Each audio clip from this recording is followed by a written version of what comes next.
It's 9/18, and today the 1st of September. So lots of things going on all month long, and we got a couple of very special guests in here to talk about one thing that you may not be aware of. McHugh Olson, the marketing manager at Taco Bell Arena, who normally comes in here to talk about things like the Zac Brown Band, rock and roll, Zac Brown coming to town in 2 weeks. Oh, you know what? We may have to put you on another mic. That mic is acting weird. You may have to share with McHugh because McHugh's wife Heather is here with us as well, but it's not about talking about fun stuff like the Zac Brown Band concert. You wanted to talk about your little girl who was born, 15 months ago?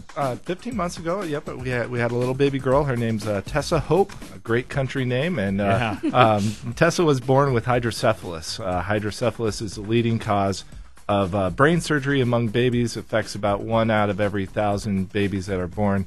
And basically what it is it's an abnormal amount of spinal fluid on your brain that's built up and isn't able to drain off your brain properly. So do we know why children are born with hydrocephalus? It's just something that happens. For Tessa, one of her ventricles in her brain was just not large enough to let the water drain. So so they had to do brain surgery on her when she was 3 days old to install a little shunt for her so that the water could drain off. And you knew before she was going to be born, right? Correct, yeah. We found out when we were 20 weeks along. We had an ultrasound, and you had one of those dad moments where everything just stopped, and you thought, wow, what's going on? It was like somebody just hit you in the head of the 2x4? 2x4, 4x6, you know. It was heavy. That's crazy. I mean, what was your first thought? You really wondered, what kind of child you were going to have. If she was going to be able to go to school, if she was going to be able to say hi to mom and dad, or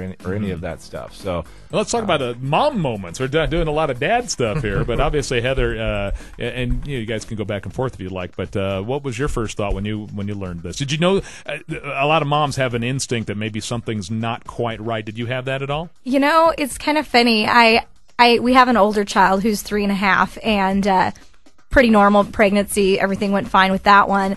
And I think I was shocked, but I also, looking back on it, I would say to coworkers and friends, well, this is what I think our plan is, unless something goes wrong, which I don't see any reason why there should be. But then I looked back on it and I thought, why would I even say that if I didn't have some sort of inkling? But nonetheless, still shocking. And obviously, the learning curve, your knowledge of what hydrocephalus is probably just went through the roof. Then you had to get all the books, go online, and everything. Sure. Well, I was actually fortunate in that I had some inkling of what hydrocephalus was. I work in developmental disabilities, so I had a little bit of an idea. So my experience in that field kind of helped me be an advocate in that way. And then, McHugh's contacts with media and so forth has helped us kind of get the word out a little bit about it. Sure. So, what's the prognosis for Tessa at this point? Well, right now she's doing fantastic. And, that was one of the scariest things about the diagnosis is it's so varied in terms of how it affects people, especially babies who are born with it. There are babies that have lots and lots of problems, seizures, hearing issues, vision issues, and Tessa doesn't have any of that so far, so we've been incredibly blessed in that regard. She's starting to stand, almost getting to the point to start walking. She's got some words. That's normal at 15 months. I mean, that's like normal the normal stuff so far. She's always going to have to be followed by a neurosurgeon. Okay. There's always going to be that level of care that she's going to need, but she could potentially have a really normal life. So that's nice. You just always have to be aware that shunt can malfunction. She is probably going to have further surgeries at some point in her life, but you just got to keep an eye on that stuff, and as a parent, be really vigilant for anything out of the ordinary. In September, Hydrocephalus Awareness Month, so this is a month where if people are starting to go through what you went through, sure. I guess, golly, how many months was it when you first got the information? Huh? We knew for probably 5 months before she came, and so we just were really diligent on finding out a little bit more about it.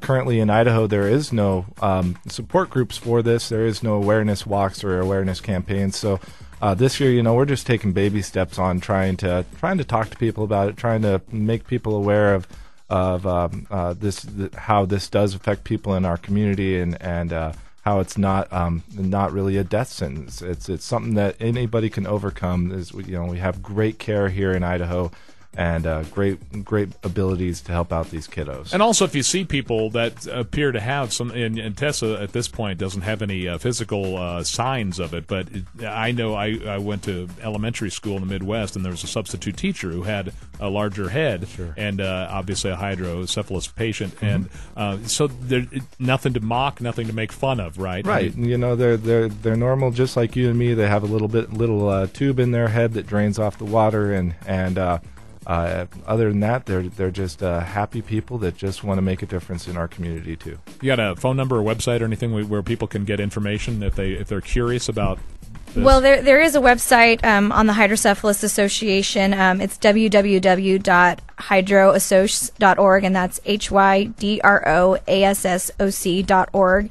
And I've been in communication with some folks there. So if you go there and you email the association and you say, I live in Idaho and I'm interested in being part of a support group, they can probably hook me up, or we can get our information out to folks somehow to let them know we're trying to start a support group. And this is for parents of kids with hydrocephalus, adults who are living with hydrocephalus. We just want to get the word out so that people in our community living with this condition on a daily basis can start to form a group so they can feel like they're not alone. Excellent. All right, and if you guys want to hang around for a couple minutes, if anybody's got any questions, they can give us a call right absolutely. now. 424-9292. Thanks, McHugh and Heather Olson, for sharing some time with us, and we'll be spending more time with you in 2 weeks. 2 weeks, Zach Brown, be there. All right. We got more tickets to give away in the very near future here on KIZ at Kiss of 92. It's 9:25. Good morning.